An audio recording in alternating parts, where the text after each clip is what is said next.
Hello, it's Tom Donald from the London Contemporary School of Piano. Today, I'm going to take you through a very famous piece of music that needs no introducing. It is Sonata No. 14, Opus 27, No. 2 by Ludwig van Beethoven. I'll give you a clue. This piece has a very famous nickname, the Moonlight Sonata. I have boiled this music just down into a lead sheet, a chord lead sheet like you would have in pop music. And you can visit our website, contemporaryschoolofpiano.com, and you can request our free resources pack, and it comes with that chord sheet of the Moonlight Sonata. And perhaps you could get that chord sheet and you can write on the music yourself, annotate the chords, so you can really feel the harmonic progression moving in this piece of music. It makes such a big difference because you're getting access to some of Beethoven's understanding of his own tools, because his tools were the composition and the chords, and they're the colours that he's painting with. You don't just want to be a slave to the notes on the score and think of it as a note-by-note thing. The purpose of today's tutorial is to establish a couple of things with this piece of music, which is such an iconic, famous classical music piece. When a piece becomes this famous, we can sort of lose sight a little bit about our own goals with the music. So I want us to achieve two things in today's tutorial. The first thing is I want you to understand more about the harmony and the chords that Beethoven is using in this wonderful masterpiece. And yes, it is a masterpiece despite its enduring fame. It is the most beautiful and stunning chord progression. And I'd like you to think about the piece not just as a bunch of notes. I want you to have a little look at the colours and the beautiful chords that Beethoven is using here on the piano, and to explore that world. And then the second thing is, when a piece of music becomes so famous, we all know those opening bars. We've heard it so many times before. There can be this little stigma attached to the music that it has to be played a certain way and sound a certain way. I want you to discover this piece in your own way and find your own way of playing it. So I'm not here today to tell you, like a professor, how I think you should play Beethoven's Moonlight Sonata.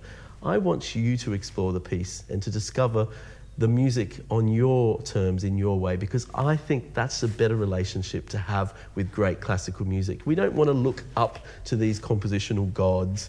We want to look inside of their music and inside their message and what it is they were trying to say, and to discover the music on our instruments today. If you're sitting at a guitar and strumming along with me, I don't mind. Who said it had to be a piano piece anyway? Of course, on the piano though, this piece, you can't almost compare it with anything else. So let's make a start. I'm going to talk about a few concepts as well that a lot of students struggle with in this piece. Yeah, it's going to be a bit of a long one today, but there's just so much to talk about, and I'm really only going to try and keep it as simple as I possibly can, just for everyone's enjoyment. So let's get started with this wonderful piece. I'm going to play the first few bars and then we'll have a little bit of a talk about it.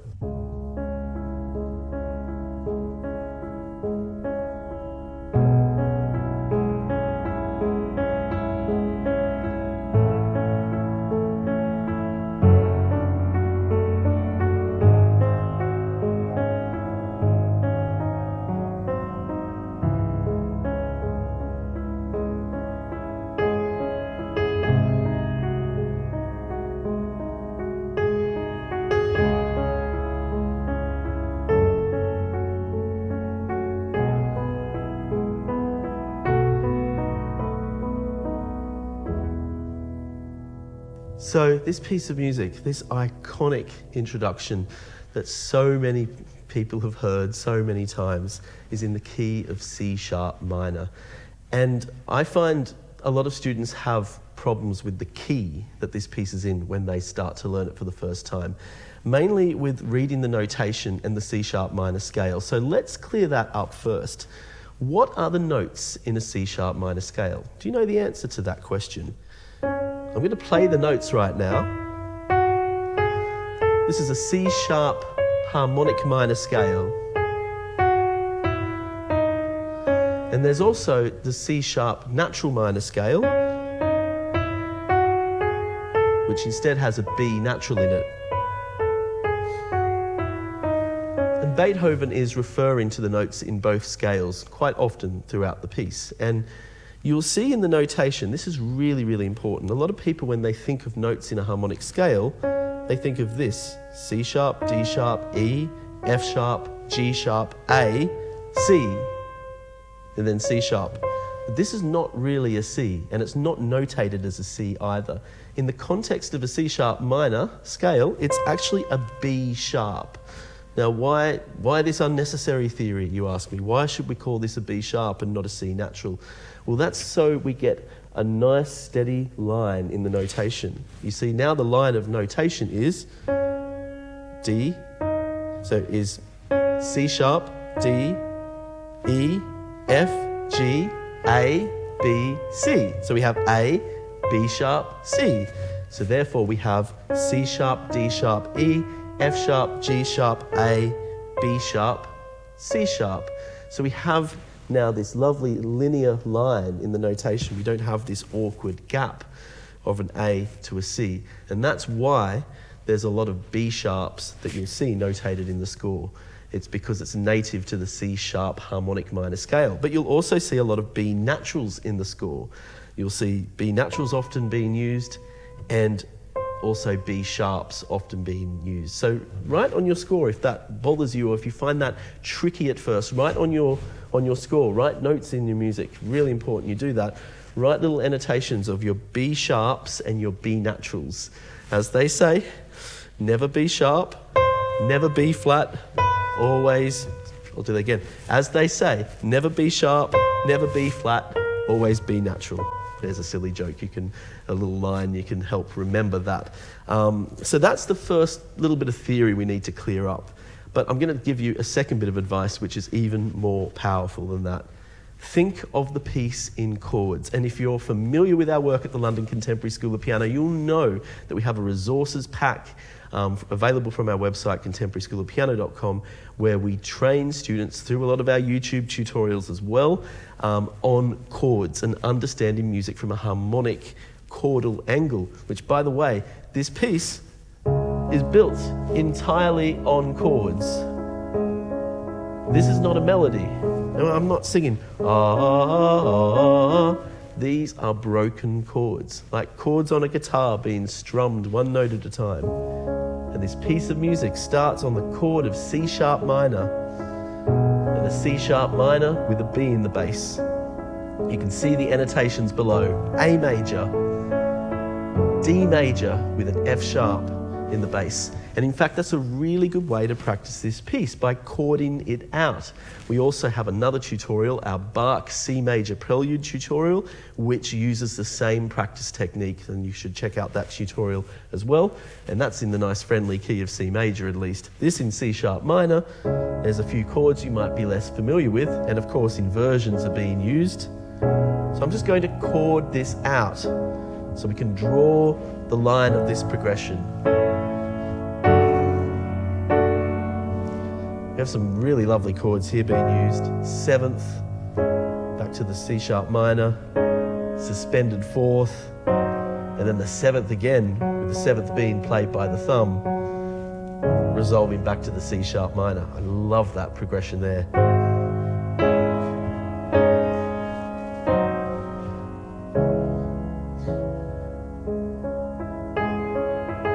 And then this extremely iconic moment where Beethoven introduces the melody. Let's play the melody.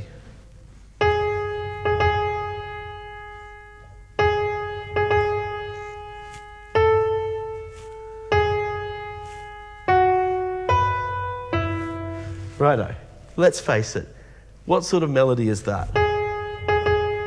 I mean, without the harmony and the chords, the melody is almost monotonous. And that is because Beethoven was a genius at one technique, and that was Beethoven was the composer of the motive. Now, what is a motive? A motive is not really a melody. It's a really short cell, a short little musical cell. I'll give you some other examples. Beethoven was an earworm master.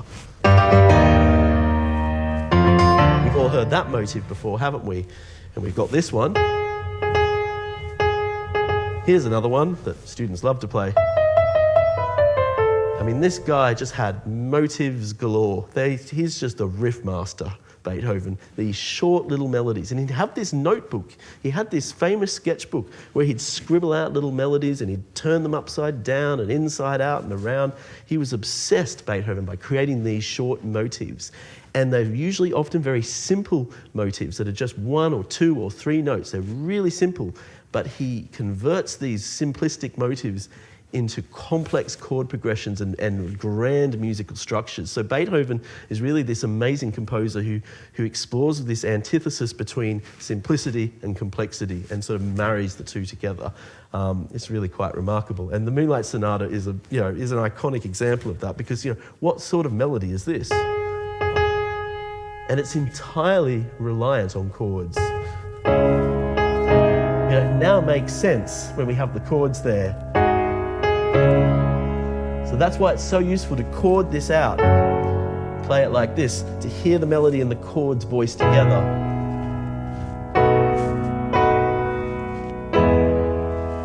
Like that. And then that brings us to that slight technical challenge now of bringing the melody out with the accompaniment in the right hand. And we talk a lot about this in popular music, in a lot of our other tutorials on our YouTube channel about playing popular music and putting the chords and the melody together in the right hand. You don't want to put the chords down in the left hand and the melody in the right hand. It sounds muddy, and it's usually often a terrible way to arrange music, with exceptions. But Beethoven is really showing how amazing it is to put melody and chords together in one hand. And this piece is wonderful training in doing that. So even just practicing the right hand by itself to practice doing this. And see, I've got that march-like rhythm. It's a very military rhythm. Dum against those triplets that are underneath.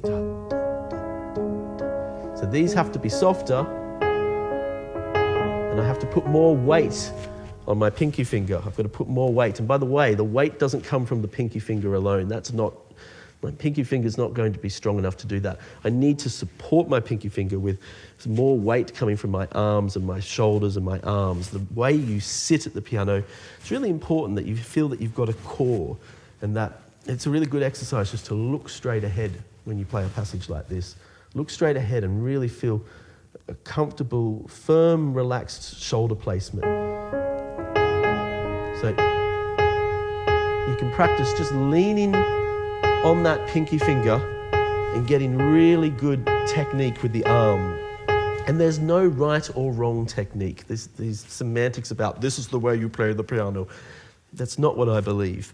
There's no right or wrong way to play the piano. There's only the way that fits your body and your profile. If you're a little bit taller or a little bit shorter, whatever build or type of composition you are, the way that you are aware of your body and your arms and your fingers is really important when you're trying to voice out particular notes over other notes. So you might want to spend a bit of time just practicing getting a beautiful melodic sound from that pinky finger that's often playing the top notes here.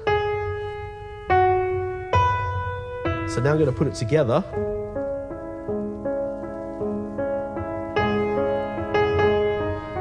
And I don't want my thumb to get heavy like this, because then it sounds dirgy, right? So I want that real lightness on my thumb. And I'm leaning into my pinky finger a bit more.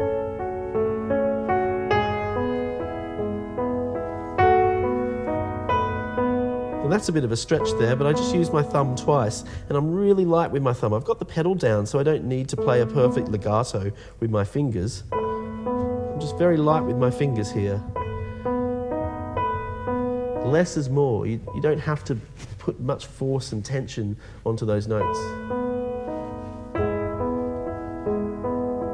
So it's really useful to practice just the right hand by itself, to develop the melody and the accompaniment in one hand, and just put the bass aside. The bass just glues it together. The bass really just gives that composition and weight to the music. But practicing some right hand alone, you will find very useful in those challenges of playing the melody with the pinky finger. I have boiled this music just down into a lead sheet, a chord lead sheet like you would have in pop music. and you can visit our website, contemporaryschoolofpiano.com, and you can request our free resources pack, and it comes with that chord sheet of the Moonlight Sonata. Okay, let's talk about a couple of other things now and go further forward with the piece. The one thing I want to talk about is just a historical thing, because I'm a bit of a geek for these things. This is totally unique for the time. It was really generally unheard of for a piano sonata or a symphony, for a main classical work like a sonata, symphony or concerto to start like this. This was completely out of what composers normally would do. Concertos and sonatas would normally, in the classical early Romantic period where Beethoven was around, would start like this. Or they would start, in a bright or even a somber minor feel, but it would be a headline. The whole purpose of the classical sonata is it should start with a headline, something that is easily recognizable and that grabs your attention immediately, and that is quite bold, a bold statement, and the lyricism and the tenderness comes later, either in the second movement or even later in the first movement. And this is an adagio, it's a slow movement. It is very unusual for the time for a sonata to start slow, with a slow movement. This is not what the audience would have been expecting, and this is sort of part of the, I guess, the appeal of the piece at the time, which has obviously lasted for centuries afterwards. And I don't know the exact history behind this, but this is not a piece that Beethoven walked in and played to his audience and said, "This is my Moonlight Sonata." It is known that a critic or a musical analyst of the time was there at the concert, and he wrote something like, "Oh, it sounds like moonlight." He made a comment, "It sounds like moonlight." Perhaps he was surprised by the sort of opening the piece had. And then the term Moonlight Sonata was coined, and I think it's even a term Beethoven eventually approved of himself. But the title he came up with was Sonata No. 14, Opus 27, No. 2. But isn't it amazing how just giving a piece a title can help it become more memorable? There are other Beethoven sonatas that I think are equally as memorable as this sonata, but perhaps it's the absence of its title that has not led it to be well known as this piece. You'll never know. These are things we'll never know. But these chords are there's definitely something iconic about them. So I want to talk about the chords now and how he develops the piece, because some very interesting developments occur. So we're going to go from where the melody starts, around about bar 5, and we'll take it from there. And I'm going to talk about a few things.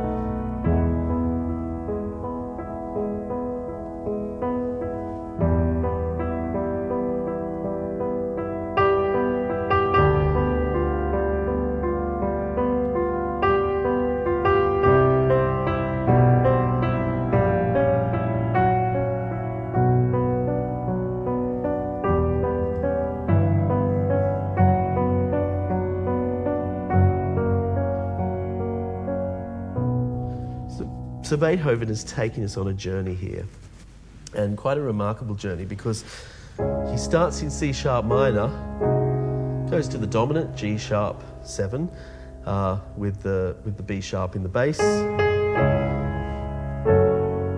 You've got the F sharp minor, which is chord 4. Then he transitions to the relative major, which is E major. And that's all rather standard classical writing, going from the minor to the relative major. That relative major creates a feeling of light, a feeling of optimism. But in Beethoven's case, the optimism is very short-lived.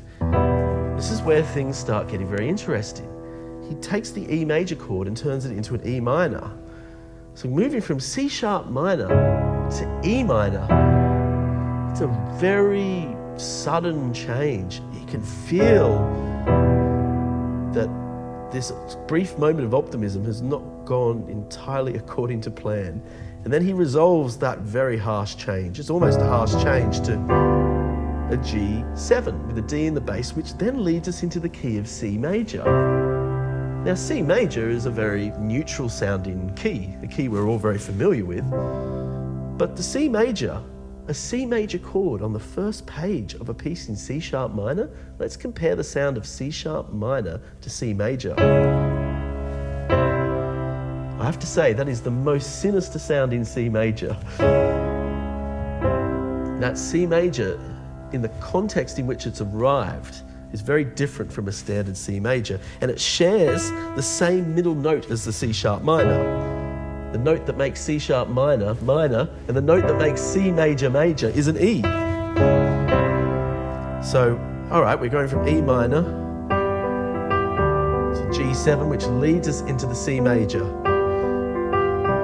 And then Beethoven immediately moves away from that with some diminished chords to take us into B minor, E minor, and then he settles in the key of B minor. So this music is unstable, it's changing key a lot.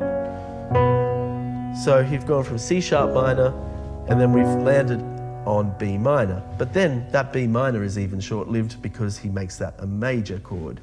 So let's go from, I'm going to go from here, go from the C major section here, just before the C major section.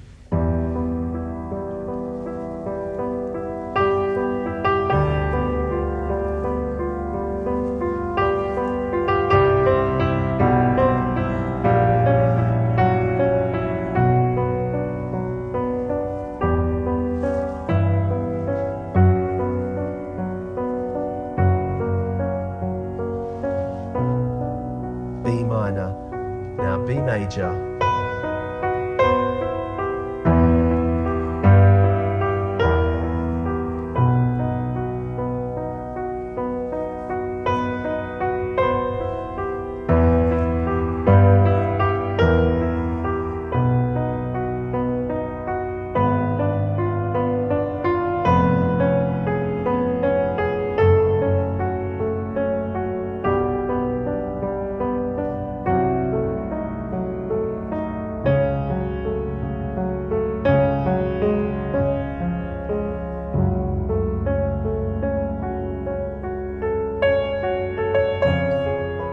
So now Beethoven has moved the music to the key of F sharp minor, where he repeats that motive in this brand new key. But what has happened before then is there's been some rather interesting occurrences. I think going back to where he lands on B major, he uses a huge amount of dissonance here, which really highlights the somberness of the music. Now, for those of you who will need to practice this piece slowly, and I suggest practicing slowly with this music, because you really want to hear everything, you're going to find that a very uncomfortable dissonance, and it is a very uncomfortable dissonance, really goes to show how far ahead of the time this music is. But what is incredible about Beethoven is no dissonance is untreated. It's not that everything has to be resolved. He often replaces resolved dissonances with new dissonances, but he's put such great thought into everything he does. Whether it's a moment of beauty or a moment of dissonance, a moment of discomfort or a moment of joy, everything is justified by great thought and architecture, and that is a really classical philosophy Beethoven is very much attached to in his writing and is a real master of. So even that dissonance, you sort of want to embrace it in your practice, and you want to voice that C with your pinky finger, again with your thumb. It's got to be very light. I'm sort of just rubbing my thumb on the note. I don't have the largest hands as well, and that might be the case for some of you. So my B is a little shorter, but I still want to have that melody ring out. So then I play the phrase.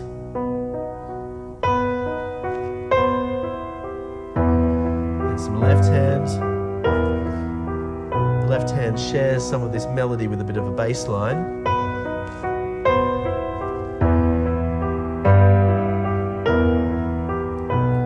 B major. Now we have a run of diminished chords.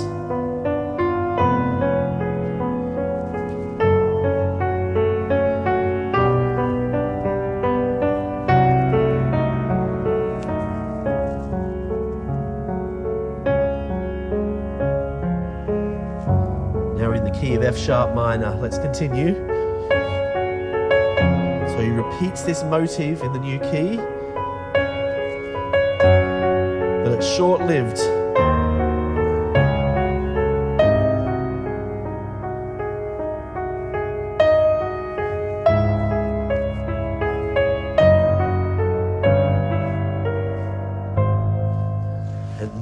we reach a magical new section in the music. This is the section, just a bit of a warning for those of you who want to learn the piece for the first time. This is where a lot of students abandon the piece by this point. They get tired of playing the Moonlight Sonata. When I have students come to me, by the way, and tell me they'd like to learn the Moonlight Sonata, I warn them about this in advance. They go, oh, it's a beautiful piece of music, I'd love to play it. Those of you particularly more on the beginner intermediate side, this more advanced players who have stronger reading, perhaps they won't need to practice reading notes as much and learning chords as much.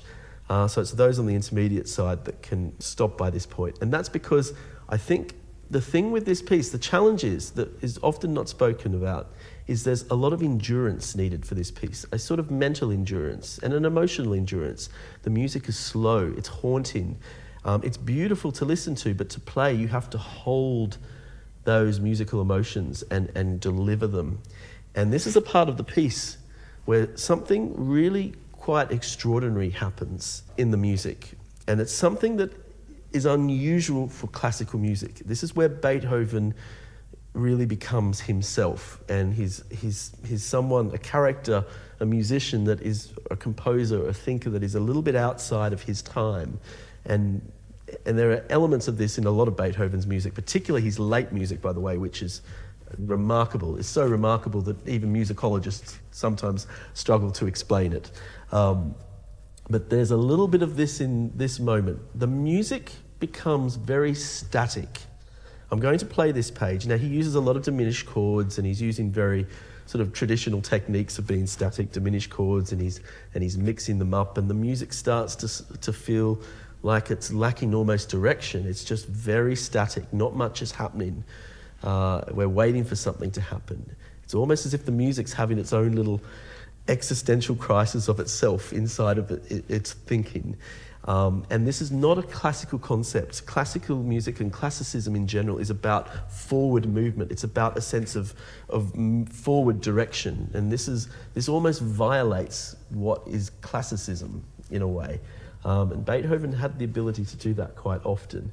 And so I'm going to play this passage because we don't really have a melody in this passage. We just have these series of broken chords, and there's just something about it that I can talk about music theory all day, but there's this emotion that words can't describe that takes place in the music here. All I can say is it's very static, and it's almost got a sense of lifelessness about it in the right way. Again, words are futile in trying to explain what's happening, so I'm going to try and play it instead.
And now the music has opened up again. The movement has begun again. The chords have started to move because we're moving back to the theme, which will inevitably return. And that's a classical concept, the sense that the inevitability that the theme will return. But what is so unique about that moment is like Beethoven goes into a black hole or something. He sort of enters another realm, and you're left wondering, is he going to actually leave that? Is he going to move out of that? Of course, we've heard the piece so many times we forget. We know what's coming next. It's like we've watched a film too many times. But there is really something quite haunting. I always found very haunting about this passage. Now, it starts off with a melody that's just sitting on the dominant chord. So the music is still moving here. quite repetitive. It's just doing the same thing in different octaves. And now this is when things start to become interesting. I have this diminished chord, which I'm arpeggiating in diminished intervals. I'm not just doing it like this. He's breaking it up like this. So even the rhythm starts to feel a little hard to pin down in a way, because that diminished interval is distracting me. And I've got numerous diminished chords with that same G sharp running here, and now it descends. And this is where I feel like we're sort of lost in a void here. But somehow he settles here. Again, we're still just on the dominant chord. We haven't really moved anywhere.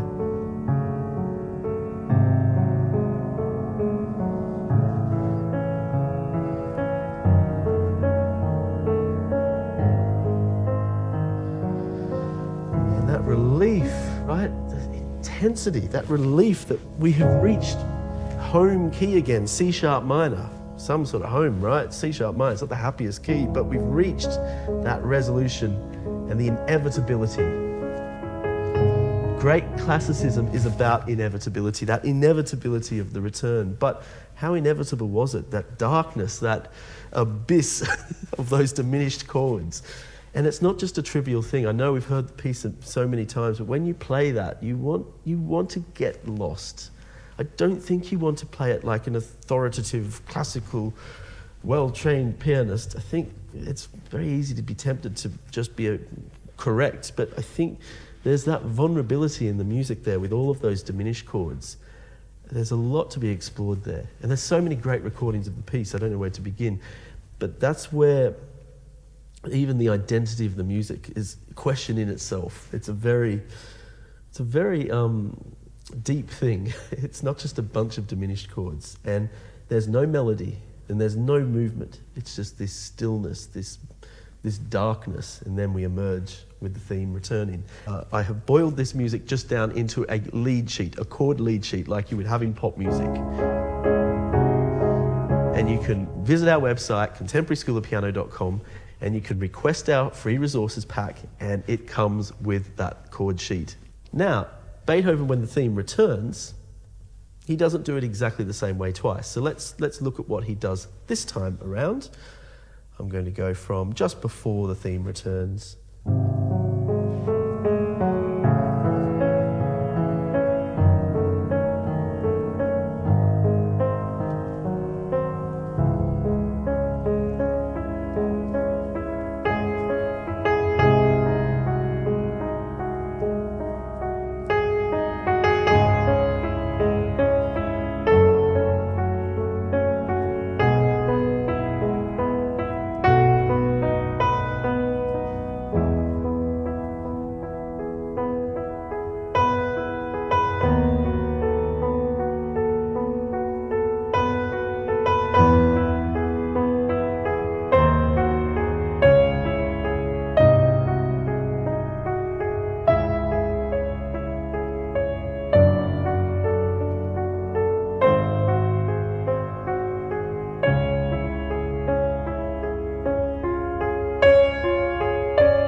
So, before I continue, I want to talk a bit about what happened there, because this is really interesting. This is a wonderful classical concept.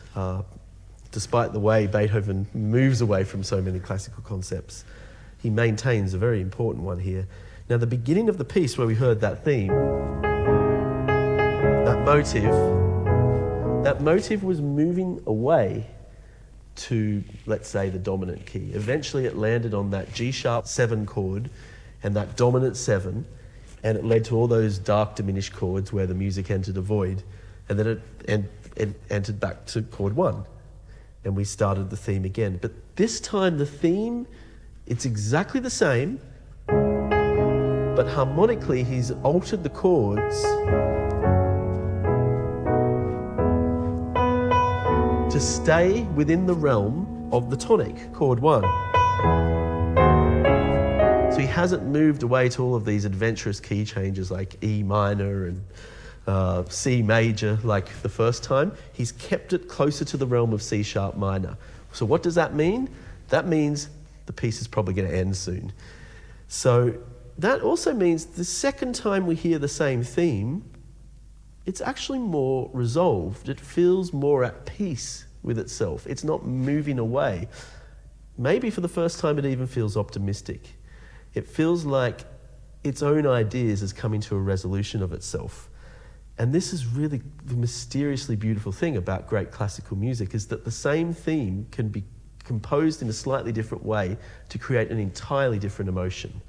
And it's a wonderful example of thematic transformation. The same idea being arranged in a different way with different chords to have a different result. And this time the purpose of the theme is not to move away into another section, but is actually to take us to the end. And so we have this moment where he's in E major for a while, moves back to C sharp minor,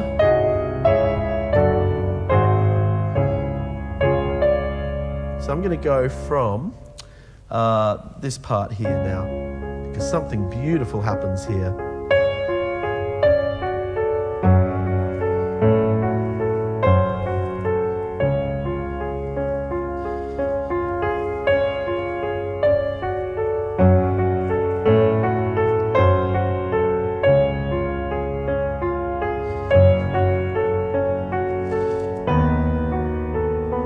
This part here.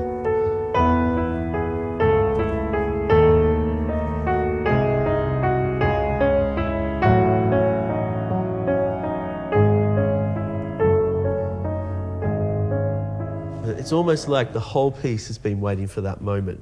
And I can't even describe what that moment is, other than a bunch of absolutely beautiful, stunning chords. It is such musical, profound material. Let me play through these chords. It's good just to chord them out. Listen to that major 7 in first inversion.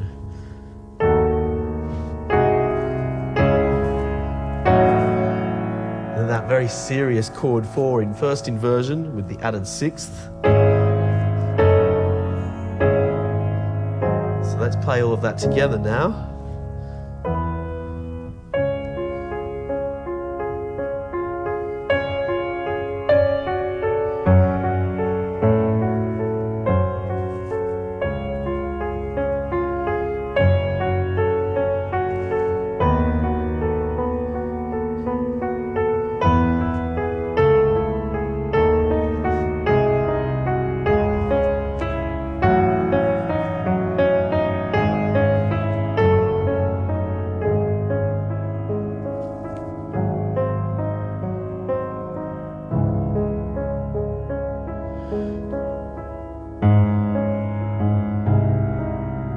Now we're at the coda, and the coda is technically the end, the material that's leading us to the end. And what does Beethoven do? He brings the theme down into the left hand. So that motive is now taken to the bass. Let's look at what he does in the right hand to take it to the end in combination with this left hand.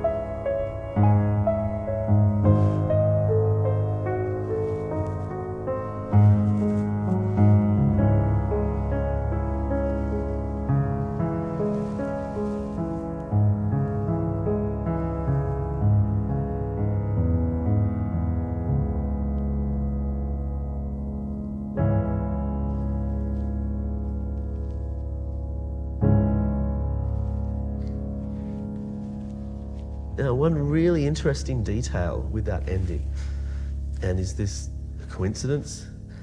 With Beethoven, my feeling is there's no coincidences with Beethoven. He thought things through so much. There was no artistic flukes in the land of Beethoven.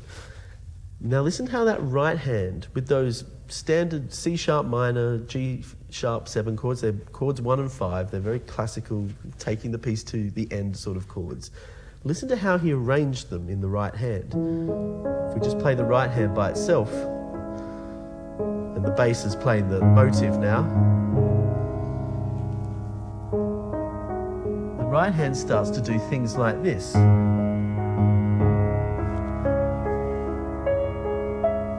Starts to arpeggiate the chords using this rocking motion. So when else has he done this in the piece? Well, he did this in the middle section that we were talking about, where the music was falling slowly into the abyss with these diminished chords. He uses the same rocking sort of pattern, but applies it now to these standard chords at the end. It's very hard to read into what that means on a psychological level, but given the psychological impact of that middle section, the fact that he still borrows a little bit of that darkness from the middle section and places it inside a resolving passage just brings the whole story of the piece together in a really extraordinary way. It sort of brings a reminder or a memory of what happened before. And Beethoven was constantly bringing in themes from other places and reusing them in different ways in his music, even in this entire sonata. You might know the famous last movement. And no, I'm not doing a tutorial on that movement today. Do you think that's just a separate movement that has nothing to do with this first movement? No, not in the world of Beethoven. That very construction has been constructed from this. Maybe it was the other way around. Maybe he wrote the last movement first. How do we know? He had his sketchbooks. Even the second movement of this sonata, which is in the sunny key of D flat major, there are relationships in all of his music. Sometimes you have to look harder to find them, but that's the beauty of Beethoven's music. And you should listen to his other piano sonatas, even if you can't play them. Just put a score in front of you and read them and hear another pianist play it. It's a wonderful journey into composition. I hope you've enjoyed today's tutorial. I'm going to say a couple of other things. It's really important to understand the chords in this piece. And that's why we have a chord resource pack of many of our YouTube videos, but of this one. So I have boiled this music just down into a lead sheet, a chord lead sheet, like you would have in pop music. And you can visit our website, contemporaryschoolofpiano.com, and you can request our free resources pack, and it comes with that chord sheet of the Moonlight Sonata. And perhaps you could get that chord sheet and you can write on the music yourself, annotate the chords, so you can really feel the harmonic progression moving in this piece of music. It makes such a big difference because you're getting access to some of Beethoven's understanding of his own tools, because his tools were the composition and the chords, and they're the colors that he's painting with. You don't just want to be a slave to the notes on the score and think of it as a note by note thing. G sharp, C sharp, E. That's not what this piece is. This piece is a bunch of musical colors. Explore this piece. There's not just one way to play it. You can play it slower, you can play it faster, you can find a tempo that, to you, it captures the emotion you're looking to get out of this piece of music. I hope you've enjoyed today's tutorial. I hope you enjoy exploring this piece more, and I look forward to speaking with you soon. Thank you very much.